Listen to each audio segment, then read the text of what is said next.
We are starting with a new paragraph in the same section. All the world's possibilities in man are waiting as the tree waits in its seed. These are the opening lines of the new paragraph. But let us see the link between these lines and the last four lines of the previous one. We have here a Manichaean creator and destroyer. This can abolish man, annul his world. But there is a guardian power. There are hands that save. Calm eyes divine regard the human scene. These two lines. But there is a guardian power. There are hands that save. Calm eyes divine regard the human scene. From not only a turning point in the previous paragraph, de volta, as one would call in a sonnet, but these are also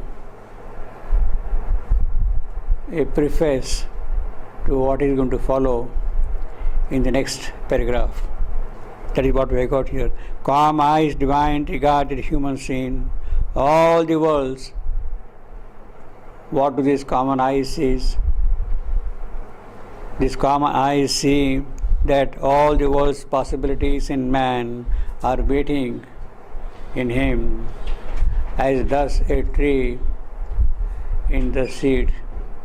When the proper conditions for the sowing of the seed are present, it will strike roots, it will shoot out branches, it will spread out into luxurious shape like a banyan tree. That is what waits in the seed. Similar are the prospects of man also waiting in him in the seed state, in the bija rupa, in man's consciousness, in man's soul, in man's build-up, in the mental being. These are the possibilities which are already present here. So this is the beginning of the new paragraph, which is already indicated by the previous two lines. Calm eyes divine regard the human scene. The human scene is going to see these possibilities here. But before that we have the contrast picture, where the turning point, where the volta is kind of clinched. A Manichaean creator and destroyer. This can abolish man, annul his world. The demoniac forces which lie embedded in the subconscious, which are dwelling, occupying his subconscious world, they can spring up, they can arise, they can surge up and destroy not only man, but also destroy the world in which he is living. Such dangerous possibilities are present already there. Now this phrase, a Manichaean creator, is an interesting phrase. It brings out distinctly the duality in man's nature. He is good and he is evil.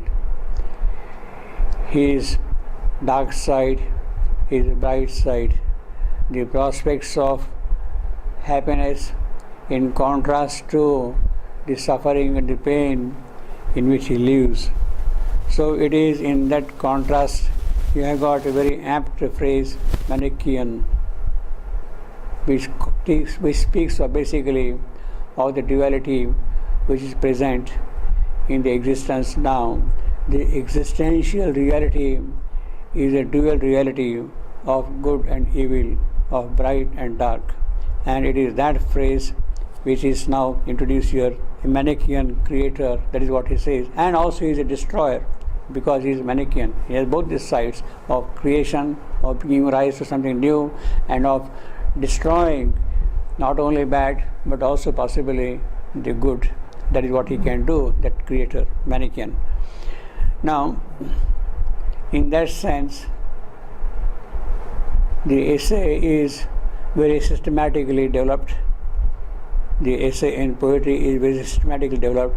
The Manichaean, what was described earlier so far in the essay, was the dark side of the subconscious, of the Titan and the Fury and the Jinn. Now what is going to be described are the goddess of the possible light which can enter into the life of man. So in that sense, the essay is very well knit, very well organized in its logical and thought structure.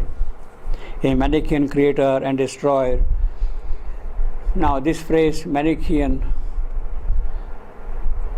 appears in one of Sri Aurobindo's very early writings during the Arya period, if not earlier than the Arya period. In the early 1910s, that phrase appears in one of his essays, and he speaks there of what a Manichaean struggle is there on earth. The struggle on earth, the Manichaean struggle, the description is something like this. Manichaean struggle is the mysterious conflict, the Manichaean struggle, the inextricable tangle here of good and evil are justly dealt with according to their kind. Good according to good's kind, bad according to bad's kind. This duly rewarded and that duly punished. What is good is rewarded, what is bad is punished. This duly rewarded and that duly punished. In other words, and other births. You go to other worlds after death. You are either rewarded or you are punished. But that doesn't stop with that alone.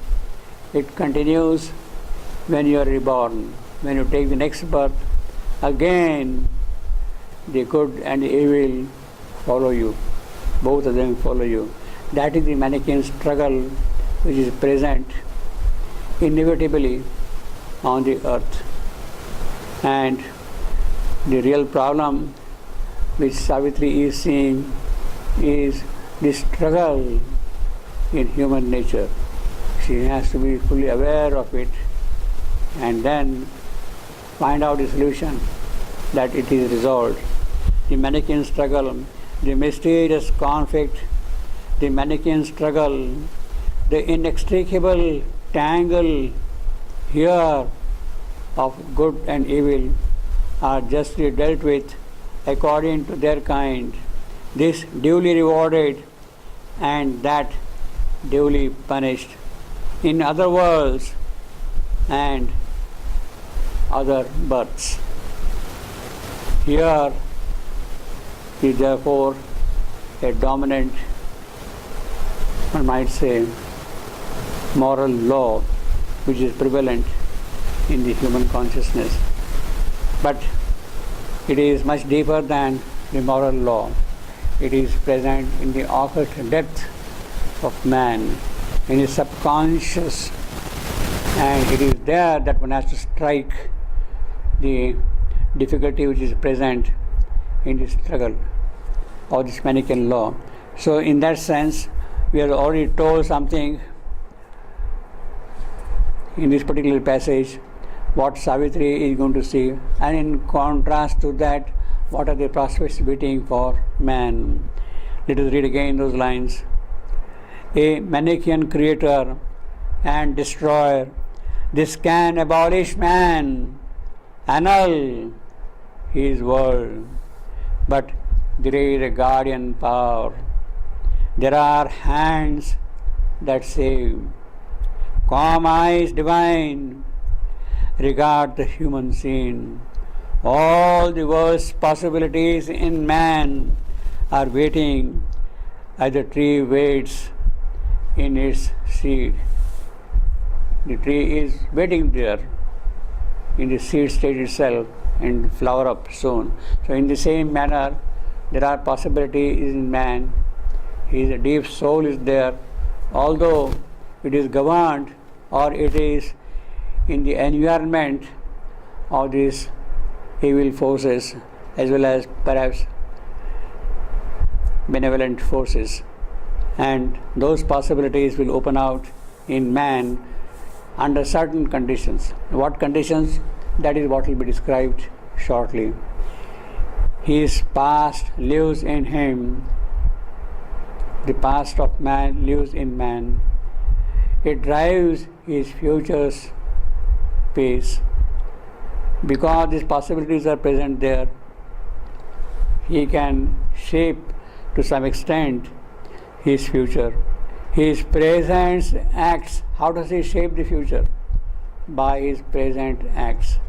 His present acts fashion his coming fate. So these are the possibilities which are waiting in man. And what happens in the three divisions of time in the past, the entire subconscious is there. It is going to throw its influences on man's action.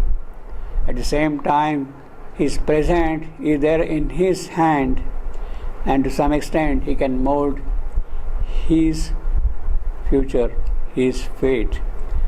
But also there is a driving force not only from below, not only from the present, not in the sequence of time from past, present to future, but the future itself exercising its force on man. There is as if a kind of a teleological imperative that certain things must happen in man. He is in a way bound, governed, guided by the future also. Future as a force by itself, independent of the present and the past, can affect man's actions. If he is willing to accept what is being given to him by the future, then his path becomes simpler, swifter, loftier, progressive. If he is governed only by the past, the subconscious, then it can retard, it can pull him back also, it can destroy not only him but also the world. His past lives in man, it drives his future's face, his present acts fashion his coming fate. The unborn gods hide in his house of life. There are gods waiting to take birth in life of man, in the house of life in which man is living. There can come and take birth the gods. These are the prospects waiting for man. His past lives in him, it drives his future's pace. His present acts fashion his coming fate. The unborn gods hide in his house of life. These are the possibilities, and at the same time certain kind of responsibilities are there on man, that he lends himself to what is being proposed for him. What the gods would like to do in him, he should prepare himself and work in their will, in their action, in the possibility, the spirit waiting in him, as does a tree in the seed. Now,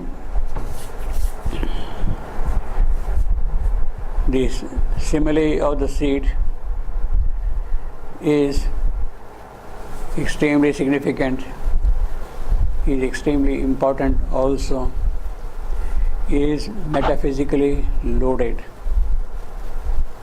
Bija, as would the Vedantic philosophy say, that all these things are present in the seed state in the form of a bija, bead. Now, well, the simile is obvious that you have a fig tree, and if it is sown properly, under proper conditions, it will spring up into a tree and grow into a huge sprawling banyan tree. So that whole banyan tree is already present in the small little seed. Now the seed is biologically, one might say, something which carries the very gene or DNA or whatever you want to call it, of the tree itself. And if the conditions are proper, they are bound to grow in the form of a tree. You are kind of helpless, you cannot stop it. Once the action has been initiated, the tree has to grow. It will grow into hundreds of branches with thick green olive leaves of a banyan tree, oval shape, and it will again give rise to new roots, new figs, new seeds, and it will keep on sprawling, spreading, expanding. The creation will grow on endlessly. That is the seed state, the bija state. In the Bhagavad Gita,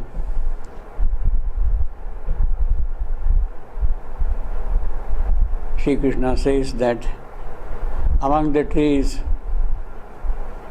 I am the fig tree, Ashwatha. I am Ashwatha among the fig trees.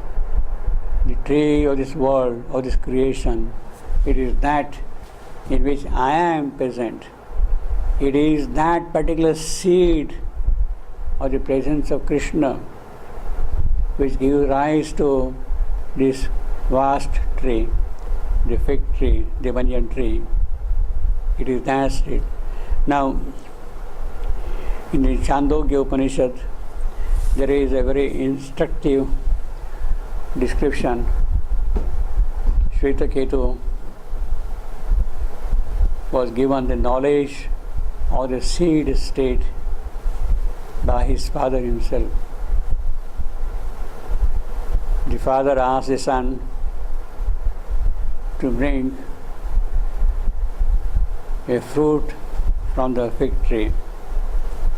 He brought it and he says, look, the whole tree is present in that fruit. Shvetaketu asked, how? The father asked him, open it, break it. And in the small little round fig tree, there are hundreds of small, tiny seeds. Yes, these are the seeds from which the tree will grow. How? He said, pick up one particular seed. It is from that seed the whole banyan tree will grow. Again, how? The father told him, try to break open that seed and see what is there inside that little seed. Of course, the biology will talk of genes and DNAs. Shvetaketu opens that seed, breaks open somehow, and sees something wonderful. He says, I cannot imagine how these are present here. And the father says that It is that subtle presence of this tree itself that you are seeing in this seed. This seed is there, but there is a subtle presence of that tree itself which is there. And it is that tree which is compelling the seed to come and grow up. It is the future which is molding the past, the present. It is a subtle seed which you have to see and understand, and from that things will happen. The future space is present acts, fashion, is coming fate. The future, the fate, everything is already present in the subtle state of the seed, and it is that which will flower and grow. In the same manner, such are the subtle possibilities, very small, minute, minuscule, or what you want to call it, very subtle, which are not visible to the ordinary human eye, but they are present there, and it is these which govern the whole process of growth of the tree. That is the spiritual knowledge, the occult knowledge behind the growth of a tree, which is given to Shvetaketu. In other words, in a metaphysical language, we can say that it is a kind of a condensation of a particular type of the life force which gives rise to that particular tree. This seed, this tree, this seed, this tree, this seed, this tree. A particular life force getting condensed in a specific manner. It is that which springs up and gives rise to different trees. Now, how these life forces arise, that is an act of creation.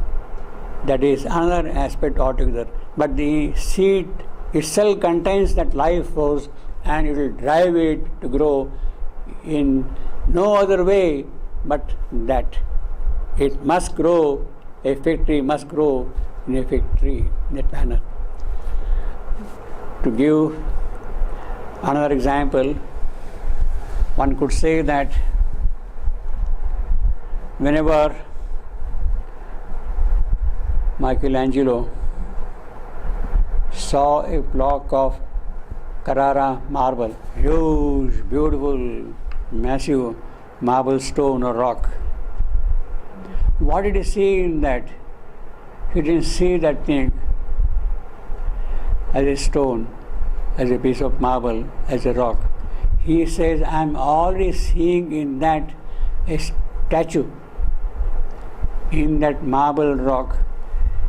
The idea of force of Michelangelo has already carved a statue in that block of stone, and then when he chisels it, gives shapes, works for months, you have the final creation, the statue.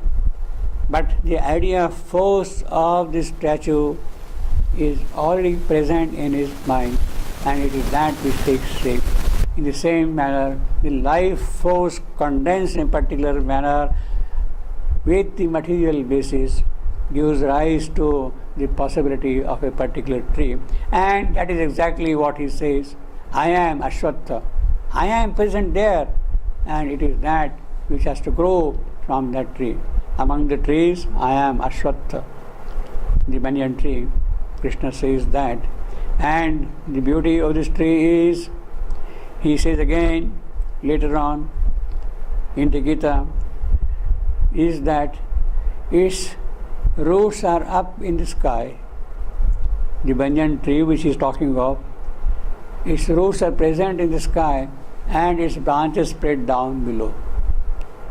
That is the beauty of the seed. The idea of force, the life force, the root of the seed is already present somewhere else, high up, and from that down below come out the branches and the fruits and the manifestation or whatever one would like to call it. You see, that is what happens in the case of a seed. All the possibilities in man are waiting as the tree waits in its seed. That's the whole thing. The seed already kind of programmed with the tree to come out from it. It is already present there. You can't help it, you see. It has to come out, you see. Now, there is a little story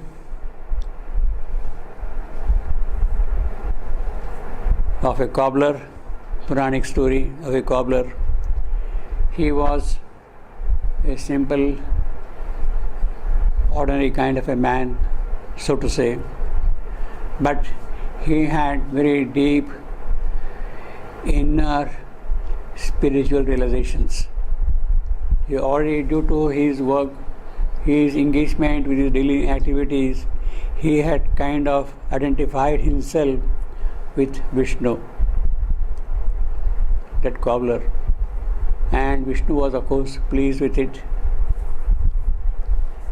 And one day, Vishnu tells Narad, go and meet that cobbler sitting under the banyan tree. Huge big banyan tree is there. It is there. He was carrying on his business, mending shoes, preparing shoes, or whatever it be. So Narad comes down here, and cobbler is surprised to see Narad himself, and asks him, you are most welcome, of course, but please tell me the purpose of your coming. Why you have come at all, you see.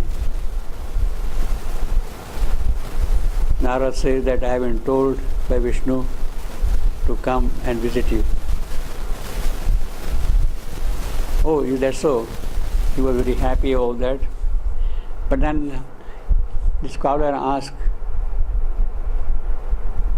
Narad, you have seen Vishnu last. Please tell me what he was doing. You must be knowing what he was doing in his Vaikuntha or Vaishnava or whatever it is there, what he was doing. And Narad tells him that Vishnu was busy to thread an elephant through the eyes of a needle. Eyes of a needle, he is trying to push the elephant through that needle's eye. Vishnu was doing that kind of a thing, and of course something which is not very easily understandable. Still, the cobbler says, oh, is that so? Yes, I know. It is only Vishnu who can do that. Such a marvelous act, nobody else can do that. It's only Vishnu who can nail that kind of a thing. Push the elephant or camel or whatever you want to call it through a small little hole of hardly 2 millimeter width. The entire elephant goes through, you see. It's only Vishnu who can do that. And then Narad was surprised at the wisdom of this man. He says, you are saying that Vishnu alone can do that sort of a thing, such a marvelous thing. Please explain to me how it is possible. I have been living in Vishnu's house all the while. I don't understand that. But you seem to know it already, you see. Then this cobbler, he tells, look, I am sitting here under the fig tree, under the Ashwatha tree. So he picks up a small little fruit of that thing, and he says, look, this is a small little fruit of the tree, and see this huge big tree. This whole tree is already present in this small little fruit. Isn't that marvelous? Could it not be only the creation of Vishnu who can do that kind of a thing? Yes, I see your point. But then the cobbler says, look, you are already astonished by this marvel, the small little seed that the whole tree can come, and it's only Vishnu who can do that sort of a thing. But let me tell you that let us break hope on this fruit. And what do you see here? Small little seeds there. Look, it is from this small little seed that the whole tree has come here. It is not the big fruit, but this small little seed, hardly maybe half a millimeter or maybe a millimeter in diameter, the small seed has every potential in it to become a huge tree with spreading branches and shooting down the roots also. So if I sow this seed here, the tree will grow. Now it is only Vishnu who can do that. Vishnu, the creator, it is for him it is possible. So what are you talking of? An elephant being threaded to the eye of a needle is simple, it's not very difficult, it's just possible for him. So in the same manner he says that because there is some kind of a presence inside that seed, that the whole tree becomes possible. It is a life force in this particular case, which is present, condensed, with all its life instinct and power and strength in it, that it can become a tree. Now such is also the possibility in man. In man there is a small seed state, and if that seed state can flower up, he can become tomorrow somebody else altogether, if only he consents to be so. If only he consents to be so. That is possible if there is a proper soil, proper watering, proper light and air conditions and things like that, then the tree can really flower from a small little seed itself. Such are also the possibilities present in man, and that is what we have got here in this line, no? All the world's possibilities in man. That state, that idea of force, the true idea of force, the truth idea, the superconscient or the experimental idea of force is already present in the soul of man. And if it can flower, then the entire future is his. All the world's possibilities in man are waiting as the tree waits in its seed. His past lives in him. He drives his future space. His present acts fashion his coming fate. The unborn gods hide in his house of life. That is what it is. That life force is there. They are sitting in his house, and if he is attentive enough, if he is conscientious enough, these gods who have not taken the birth yet, they can spring up, take birth also. Now we have got in Sanskrit a very pertinent description of the whole process. Ekam bijam bahuda shakti yogat. The beach, ekam bijam, one seed becomes many due to Shakti Yoga. If that Shakti Yoga is there, if that divine force is present in that bija, that one little seed, ekam bijam, one seed, bahuda, can become many. One seed. One seed with the universal existence by the process of force has disposed in many ways. That is what can happen from one seed. Ekam bijam bahuda. Shakti Yoga. That is the crucial phrase. What is the process? By Shakti Yoga, it can become many.